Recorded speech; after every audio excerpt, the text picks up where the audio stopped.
জ্বালানি সংকটে ব্যাহত হচ্ছে মুন্সিগঞ্জের আড়িয়াল বিলের বোরো ধান কাটা ও মাড়াই কার্যক্রম।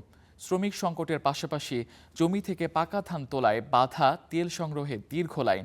কৃষকের অভিযোগ, ঘন্টার পর ঘন্টা অপেক্ষা করেও মিলছে না ডিজেল। এদিকে দ্রুত সমস্যা সমাধানের আশ্বাস কৃষি বিভাগের। জ্বালানি সংগ্রহে প্লাস্টিকের বোতল গ্যালন নিয়ে কৃষকদের লম্বা লাইন। সড়কে পাম্পের সামনে যানবাহন চালকদের দীর্ঘ লাইন চেনা হলেও এ দৃশ্য অনেকটা অপরিচিত। বড় ধান কাটা ও মাড়াইয়ে তেল সংগ্রহে লাইনে দাঁড়াতে হচ্ছে কৃষকদের। 2 থেকে 3 দিন ঘুরেও ফেরত যাচ্ছেন অনেক চাষি। তেল লেগে যে 2 দিন ধরে ঘুরে যাইগা সিরিয়ালে থাই, অর্ধেক সিরিয়াল আইলেই তেল নাই, শেষ।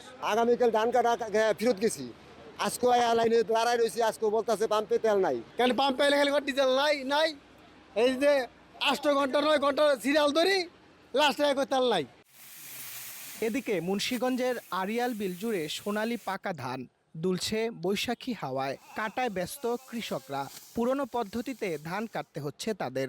শ্রমিক সংকটে ধীর গতিতে চলছে ধান কাটা, সংগ্রহ ও মাড়াই কার্যক্রম। কারণ ডিজেল সংকটে চালানো যাচ্ছে না হারভেস্টার মেশিন। সময় বাড়ার সাথে সাথে বাড়ছে খরচও। 10-15টা লোক দিয়ে ধান কাটিয়ে আমরা মনে করেন 20 শতক জায়গা কাটতে পারি নাই। যদি মেশিনটা কাটাইতে পারতাম তাহলে তো আমরা অনেকটা বাঁচতাম। তেলের কারণে যদি হারভেস্টার চলতে পারে তাহলে আমাদের অনেক পয়সা আমাদের হাসিব পাবো। আমরা তেলের সংকটে আমরা এই ধান আনতে পারছি না। সংকট কাটাতে অগ্রাধিকার ভিত্তিতে কৃষকের মাঝে তেল বিতরণের আশ্বাস দিয়েছে জেলা কৃষি বিভাগ। ডিজেলের কোনো ক্রাইসিস নাই। আমরা আমার পর্যায়ে হয়তো কোথাও তথ্যের গ্যাপ থাকতে পারে যে কৃষকরা জানতে পারছে না, কিন্তু কৃষক জেনুইন কৃষক, তার মাঠে সেচ দেওয়ার জন্য তার ফুয়েলের ঘাটতি হবে না। সে কৃষি বিভাগে যোগাযোগ করলেই হবে যে কোনো কর্মকর্তার সঙ্গে। চলতি মৌসুমে মুন্সিগঞ্জে 24,275 হেক্টর জমিতে বোরো ধানের চাষ হয়েছে, যার অধিকাংশই এই আড়িয়াল বিলে।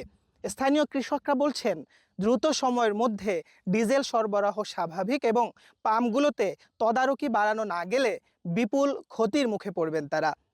মুন্সিগঞ্জের আড়িয়াল বিল থেকে শিহাব আহমেদ, স্টার নিউজ।